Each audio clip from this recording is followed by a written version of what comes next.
علم بعد ملک په هر خوا کې خورو د Art English Academy channel خو کتونکو السلام علیکم ورحمت الله. Welcome to 13th day. د رسمي ورځ ته په خیر راغلی. نن ورځ کې مونږ ګرامر سیکشن دی. ګرامر باره کې خبرې کوو. What is grammar? ګرامر څه شي ته وایي؟ دلته یې تعریفونه راخیستي درې څلور دانې دا به ولولو. The fundamental formation and rules of a language is called grammar. و د ژبې اساسي جوړښت او قواعدو ته څه شی وایي؟ ګرامر وایي. Grammar is the key of a language. د یوې ژبې کلي ته ګرامر وایي. The key of a language is called grammar. Grammar is the structure of a language. Grammar is the structure of a language. د یوې ژبې جوړښت ته ګرامر وایي. Or grammar is the span of a language. ګرامر د یوې ژبې ستون دی. د یوې ژبې ستون ته چې وایي ګرامر ویل کېږي. نو یعنې چې یو قول بغیر له چابي څخه نشي خلاصېدلی، یو ژبه بغیر له ګرامره څنګه ده نشي یادېدلی. که یاده شي وروسته به تر ډېره نه وي، او که یاده هم شي ډېر په مشکل سره یادېږي.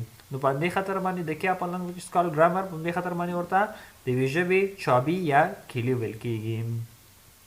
نو دا و د ګرامر تعریف چې هر یو تاسو ته اسانه او هماغې کې زده کوئ. Basic aspects of grammar. د ګرامر اساسي اړخونه چې دي دغه څلور دانې دي. Parts of speech دي، tense دي، voice ده او speech ده. Parts of speech د کلام اجزاوې د tense زمانې دي، voice ده active passive voice، د speech د direct indirect speech ده. نو چې کله موږ په انګلیسي ژبه کې دغه څلور برخې چې کوم دي موږ ولوستلې، موږ څه ناڅه پرې پوه شو، نو موږ بیا کولی شو چې په انګلیسي ژبه کې خبرې وکړو، خپله مشکل ورباندې حل کړو. نو دغه څلور برخې ډېرې مهم دي. انشاءالله چې ټولې ووایو، خو په یوه ورځ یوه میاشت دوه میاشتو کې نه کېږي. لږ اوږدې کیسې دي، حوصله غواړي. حوصله به راسره کوئ، په نوبت سره به ټول انشاءالله وایو. نو د ګرامر تعریف دی او د ګرامر اساسي اړخونه چې کوم دي دغه څلور دانې دي. دا درسره یاد کړئ. Parts of speech, tense, voice, speech. نو اوس راځو parts of speech یا د کلام اجزاو ته. د کلام اجزاوې څه شي ته وایي؟ Parts of speech. Words are divided according to their function in a sentence are called parts of speech. Words are divided according to their functions in a sentence are called parts of speech. Words لغاتونه are divided. Words لغاتونه یا کلمات are divided د تقسیم شوي دي، ویشل شوي دي according to their functions د خپلو وظایفو دندو په مطابق باندې. چېرته in a sentence په یوه جمله کې are called parts of speech چې هغې ته وایي parts of speech. نو په یوه جمله کې لغاتونه یا کلمات د خپلو دندو په مطابق ویشل شوي، یا به ناون وي، پروناون به وي، ورب به وي، اډورب به وي. نو په خپل ځای کې به راغلی وي، هغه ته څه ویل کېږي؟ parts of speech ویل کېږي. Parts of speech are 8 in numbers. د شمېر له مخې parts of speech څو دانې دي؟ 8 دانې دي. 8 دانې parts of speech موږ په انګلیسي ژبه کې لرو. noun یا اسم. noun اسم. pronoun اسمي ضمیر. pronoun اسمي ضمیر. adjective صفت. adjective صفت دی. verb دی. verb معنا فعل. adverb قید. preposition. preposition حرف اضافه یا اضافه کلمه. conjunction ربط کلمې ته وایي. interjection دا ندا کلمه. نو نن ورځ د ګرامر سیکشن کې موږ د ګرامر تعریف وکړو. ګرامر از د کیا په لنګویج، ګرامر از د سټرکچر اف ا لنګویج.